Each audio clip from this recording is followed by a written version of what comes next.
Everything you were taught about money is designed to keep you broke. Not because the people who taught you were evil. Your parents loved you. Your teachers meant well, but they handed you a map to a world that no longer exists. And most people won't figure that out until it's too late. Go to school, get a job, work hard, save money, get out of debt, invest in the stock market for the long term. Retire at 65. Sound familiar? That's the script. Every parent recites it. Every guidance counselor swears by it. Every financial advisor sells it. And it is absolutely, completely, dangerously obsolete. Here's the question nobody asks. Why would you save money when they're printing trillions of dollars? Think about that for a second. Really sit with it. When you save $1 today, and the government prints 10 more tomorrow, your dollar just became worth less. Not worthless, but less. Every single day you're working hard, clocking in, being responsible, tucking money away in your savings account, the system is quietly, legally, systematically stealing from you. Not with a gun. With a printer. The gap between the 1% and the 99% isn't just about money. People think it's about greed or luck or being born into the right family. Some of that's true. But the real reason the gap keeps growing, and it is growing, faster now than at any point in modern history, is that the 1% and the 99% are playing by completely different rules. And nobody tells the 99% that the rules even exist. You have to step back and look at the bigger picture. When you zoom out far enough, something becomes very clear. This isn't an accident. The system isn't broken. It's working exactly as designed. The question is, who is it designed for? Here's something I want you to understand about yourself. Inside every single one of us, there are three people fighting for control. There's a poor person, there's a middle-class person, and there's a rich person. All three live inside you right now. I don't care how much money you have or don't have. I don't care where you grew up or what your parents did. All three are in there. And here's the part that might sting a little. There's still a poor person inside me. After everything. After all the businesses, all the real estate, all the books. That poor person is still in there. He's quieter now, but he's there. And the middle-class person is in there too, whispering about security, about stability, about the comfort of a steady paycheck. The difference isn't that rich people killed those voices. The difference is they were taught, actually taught, how to listen to the rich person inside them instead. That's it. That's the whole secret. The rich weren't necessarily smarter or harder working. They just got different instructions. You were taught to go to school, get a job, and get a paycheck. Period. Full stop. That was the curriculum. 12 years of school, maybe 4 more years of college, hundreds of thousands of dollars in education. And not one class on how to actually build wealth. Not one lecture on how money really works. Not one lesson on the rules the rich use to get richer while you're busy following the rules that keep you exactly where you are. My rich dad, the father of my best friend, the man who really shaped how I think about money, he refused to pay me. When I was a kid working for him, I expected a paycheck. That's what you do, right? You work, you get paid. That's the deal. But he wouldn't do it, and I was furious. He told me the paycheck was one of the most damaging things I could ever take in my life. Not because the money was bad. The money was fine. The damage was in what happened to my brain the moment I started expecting it. He said, the moment you take a paycheck, you become an employee. And that's not just a job title, it's a mindset. It's a cage you build around yourself and then hand someone else the key. My poor dad, my biological father, a brilliant man, a government employee with a PhD, he thought this was insane. You have to pay people. You have to pay people. He couldn't understand it. He'd spent his entire life working for a paycheck. And in his world, that was the goal. Get a good job with good pay and good benefits. That was winning. But Rich Dad wasn't saying the paycheck was evil. He was saying he refused to be a slave to it. He refused to build his life around needing it. Because the moment you need the paycheck, really need it, can't miss a month need it, you've given someone else complete control over your life. Your boss, your company, your government. Someone else holds the switch, and all they have to do is flip it. As an entrepreneur, if one company folds, I start another. No drama, no devastation, no begging for my job back. I don't need a paycheck. I don't need anyone to take care of me. I don't need my government to approve of my choices. If they don't like the environment I'm operating in, I move somewhere that wants what I bring. Entrepreneurs are wanted everywhere. The world is always hungry for people who create value instead of just consuming a salary. But here's what most people misunderstand about entrepreneurs. They think it's about having a business idea. They think it's about the product, the service, the startup, the app. It's not. Entrepreneurship is a mindset first, a skill set second, and a completely different set of rules third. The business is almost secondary. Two people can open the exact same type of business, and one will thrive and one will fail.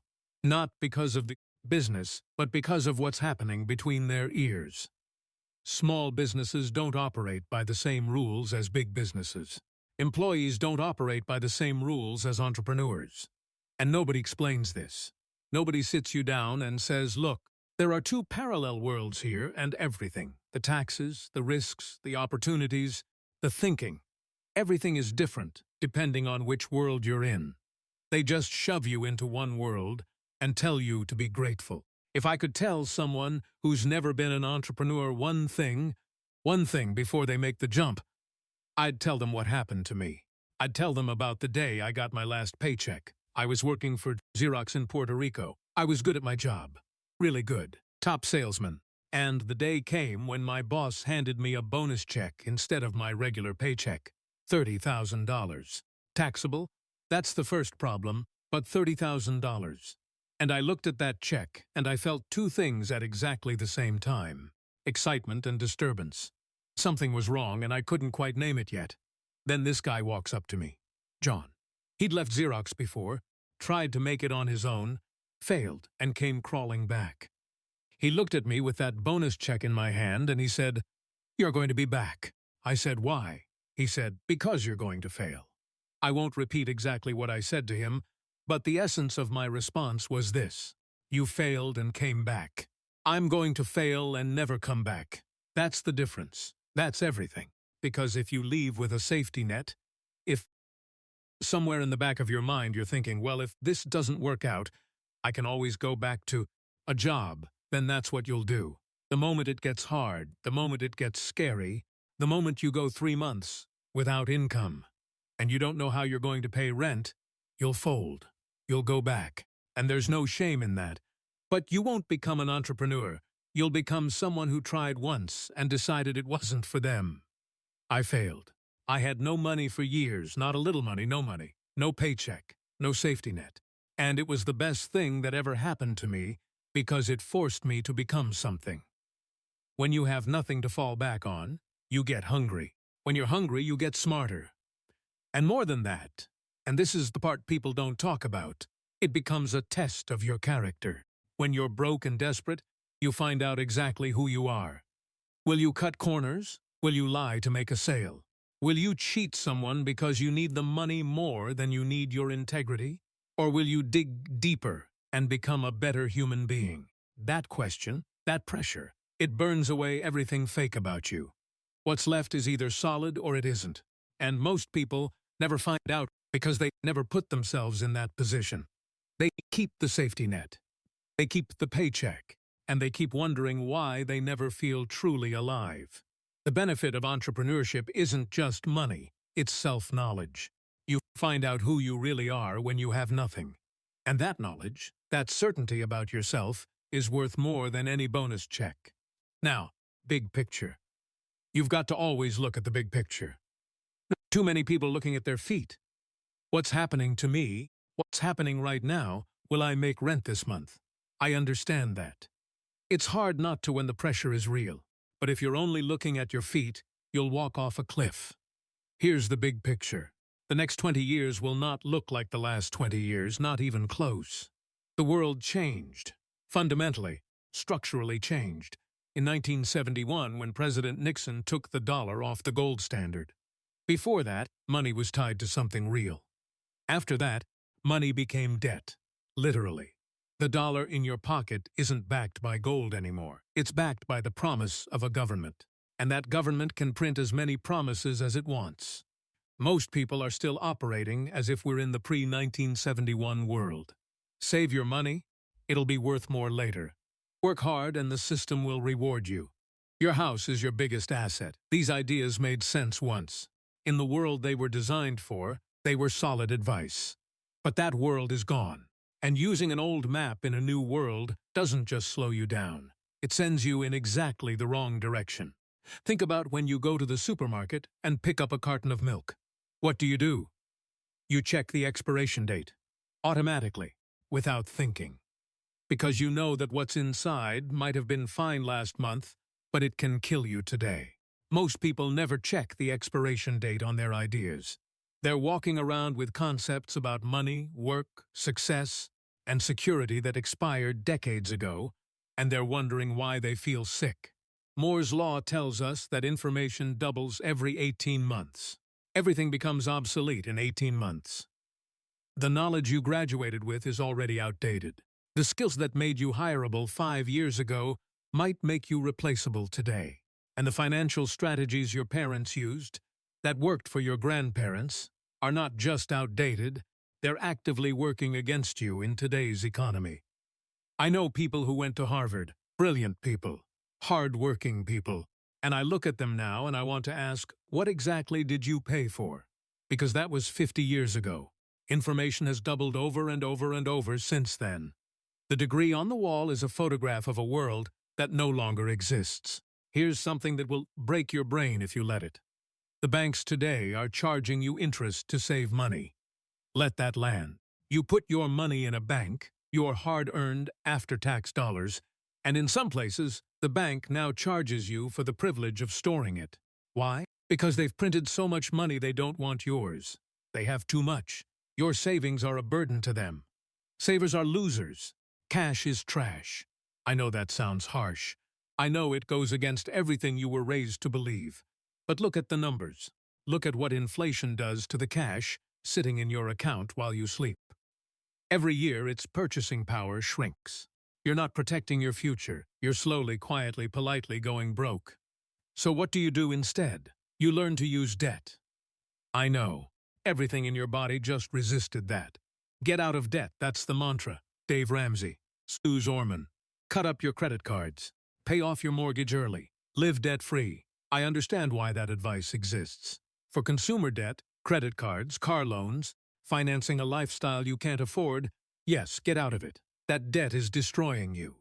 But that's not the only kind of debt. And the rich know that. I just refinanced $300 million in debt. Took it from 5% interest down to 2.5%. You know what happened the moment the deal closed? My monthly income went up. Not because I worked more. Not because I sold more. Because the cost of my money went down. I made a fortune, not by working harder, but by understanding how to use the system. Debt and taxes make the rich richer. Debt and taxes make the poor and middle class poorer. Same tools. Completely opposite results.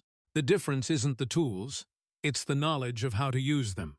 When I came back from Vietnam in January of 1973, the first thing my rich dad told me was to go to school to learn how to invest in real estate. But what he was really teaching me wasn't real estate. Real estate was just the vehicle. What he was actually teaching me was how to use debt and taxes as weapons for building wealth instead of chains for staying poor. Think about this. A doctor who makes $1 million a year, works brutal hours, sacrifices relationships, carries the weight of life and death, makes it to $1 million. My doctor just a few weeks ago called me excited. He finally hit it. $1 million. I asked him how much he paid in taxes. $750,000. His net? About $250,000. Now I'm not saying that's nothing. It isn't. But when I make $1 million, I keep $1 million. Zero tax. Not because I'm cheating. Not because I'm hiding money in the Cayman Islands. But because I understand the rules. I don't make money by working for money. I make money through businesses and real estate, which the tax code treats completely differently. If you work for money, you're taxed. Heavily, immediately, mercilessly. That's lesson number 1 in Rich Dad, Poor Dad. The rich don't work for money. What we do instead is create businesses. We acquire real estate. We use debt strategically to multiply our buying power. I put $1 million into real estate. The bank gives me $4 million. That's a 4-to-1 leverage. So that million is now working as if it were 4 million. That's why I love banks. I understand what most people never learn. The bank is a tool, and like any tool, it can build something great in the right hands and destroy you in the wrong ones. When the government prints money, two things happen: inflation and taxes. Both of them hit the people who work for salaries the hardest. Their wages go up a little, prices go up more. Their tax bracket creeps higher. They're running faster on a treadmill that's speeding up. Meanwhile, debtors, people who borrowed to own real assets, watch those assets inflate in value while they pay back the loan with dollars that are worth less than when they borrowed them. The rich don't just survive inflation, they eat it. Here's a truth that most people building businesses never hear. Just having a business doesn't make you an entrepreneur. In America, there are 28 million small business owners. 24 million of them work alone. Solo operators, freelancers, self-employed people grinding every day. And most of them pay the highest tax rates of all. The self-employed get hit from both sides. They pay the employer portion and the employee portion of every tax. Nobody tells them that when they make the leap. Nobody explains that being your own boss often just means you've traded one bad deal for a worse one if you don't understand the rules. Real entrepreneurship is about control. Control over your income, your taxes, your time, your future. Most self-employed people have less control than the employee they used to be because now they're carrying all the risk without the knowledge to manage it. And then there's the economy. People say, it's a bad economy. There's no opportunity. The market is down. The environment is hostile. I hear this and I think, whose economy are we talking about? Here's the thing. There's no such thing as a bad economy. There's your economy, and there's the external economy. And you have almost no control over the external one. You have complete control over yours. A person with a poor internal economy will look at a recession and see catastrophe. They don't know how to make money in any economy, so when the easy conditions disappear, they're lost. A middle-class person sees their job threatened, and it feels like their whole world is collapsing, because it is. Their identity, their security, their self-worth is all tied to that paycheck. Take the paycheck and you take everything. But an entrepreneur doesn't have a job but lose. The external economy shifts, and so do they. New problem means new opportunity. Bad market means assets are cheap. Crisis means the competition is retreating. The entrepreneur falls down and says, good, I'm going to learn something here.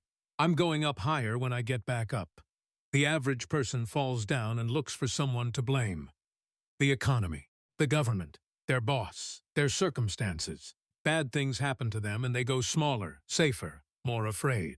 And because they're afraid of losing their job, they think about it constantly.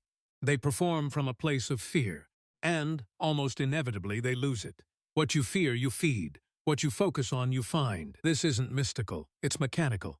A person living in fear of failure makes smaller decisions, takes fewer risks, protects what they have instead of building toward what they want. And that protection, that constant defensive crouch, is exactly what exposes them. You can't grow by defending. You can't win by not losing. Bucky Fuller taught me this. There are always two sides. Minimum two. Always. When you think the economy is terrible, someone else is thriving in it. When you think there's no opportunity, someone else is drowning in options. The difference isn't the external reality, it's the internal lens. Your economy versus the external economy. What you can control versus what you can't. That's the only distinction that matters. The real entrepreneur operates from the inside out. Their confidence, their creativity, their hunger, it doesn't come from the market being good or the conditions being right. It comes from knowing who they are and what they can do.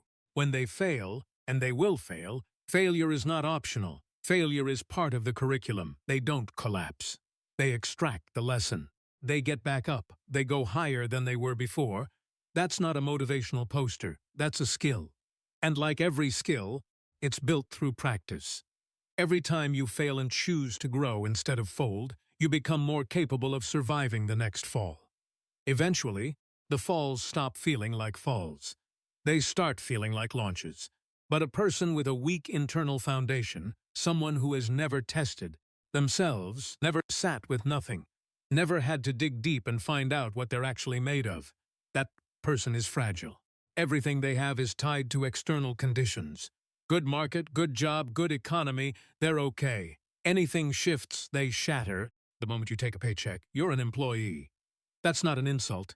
It's a description of a choice, and choices can be changed. But first you have to understand what choice you're making. Most people never question it. They grow up, they get the job, they take the paycheck, and they spend the rest of their lives wondering why they feel like they're falling behind. Working harder every year, taking home less in real terms every year, hoping the stock market doesn't crash before they retire, praying their job survives the next round of cuts, slowly, quietly, exhaustedly, going nowhere. It doesn't have to be that way. The information exists. The rules are learnable. The mindset is buildable. But none of it comes from the old script.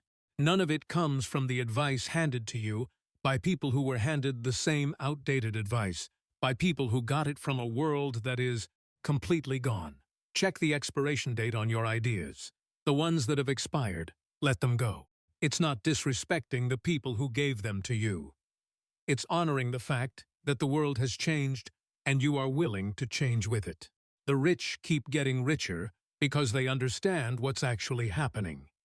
They understand that inflation works for them when they own assets. They understand that debt, used correctly, is a lever for multiplying wealth. They understand that taxes are not fixed costs. They're variables, and the rules are written by people who own businesses and real estate, which is exactly why businesses and real estate get treated better by the tax code. This isn't a conspiracy. The rules are public. The information is available. You just have to be willing to unlearn the story you were told and learn a different one.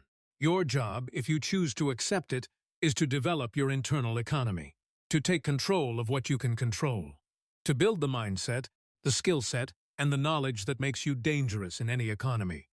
Good or bad, bull or bear, boom or bust, you know how to move. You know how to find the opportunity in the problem. You know how to use the tools that the system provides instead of being used by them.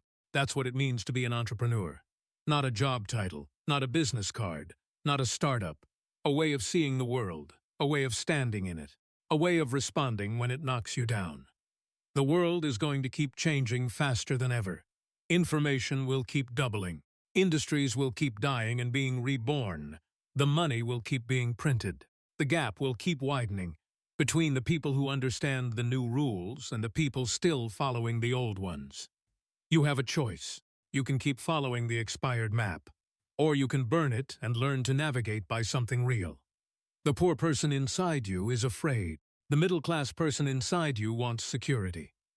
But the rich person inside you, the one who's been there all along, waiting, knows something the other two don't. Security isn't found in a paycheck. It's found in becoming someone who doesn't need one. That's the only map worth following.